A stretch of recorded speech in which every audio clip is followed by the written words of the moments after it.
Di sebuah desa kecil yang tenang, tinggallah seorang gadis mungil berusia 5 tahun bernama Liora.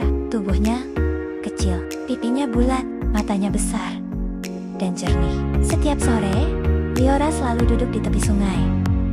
Bukan untuk bermain air, bukan untuk menangkap ikan. Ia hanya mencelupkan ujung jarinya ke dalam air, lalu diam, seolah sedang mendengarkan sesuatu. Suatu hari, Liora berkata pelan pada ayahnya, "Ayah, sungainya sedih." Ayahnya tersenyum. "Masa sungai bisa sedih, nak?" Tapi Liora tidak tersenyum kembali. Air sungai memang mulai mengecil. Rumput di tepinya menguning.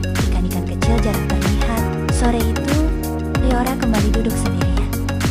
Ia menutup mata, dan di antara suara angin dan dedaunan, ia mendengar bisikan yang sangat pelan. "Aku lelah." Liora membuka mata.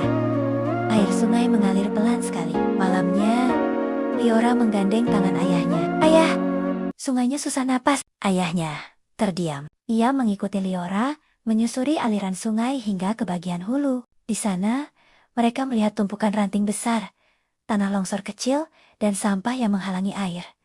Aliran itu tertahan. Air seperti terjebak. Liora berlutut. Dengan tangan kecilnya, ia mencoba menarik ranting kecil. Tangannya kotor. Lututnya berdebu. "Ayah, kasihan sungainya." Suara kecil itu membuat ayahnya berhenti bergerak. Ia melihat anaknya yang masih 5 tahun, yang bahkan belum mengerti banyak hal tentang dunia, tapi sudah bisa merasa peduli. Tangan ayahnya gemetar sedikit. Matanya berkaca-kaca, bukan karena sungai saja, tapi karena hati kecil anaknya begitu lembut.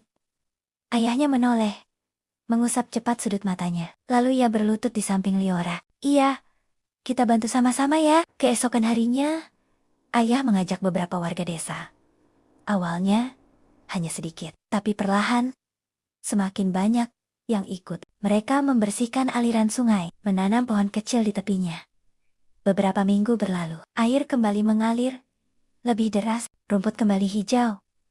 Ikan-ikan kecil muncul lagi. Sore itu, Liora duduk di tempat biasanya. Ia mencelupkan tangan kecilnya ke dalam air, menutup mata.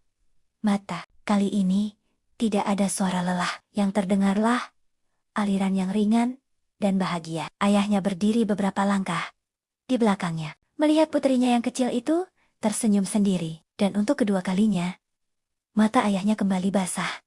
Karena ia sadar, ia datang untuk menyelamatkan sungai. Tapi justru, anak kecil berusia 5 tahun itulah yang telah mengingatkannya cara mencintai dunia dengan hati yang lembut. Dan sejak hari itu, bukan hanya sungai yang kembali mengalir, hati ayahnya pun ikut mengalir lebih hangat.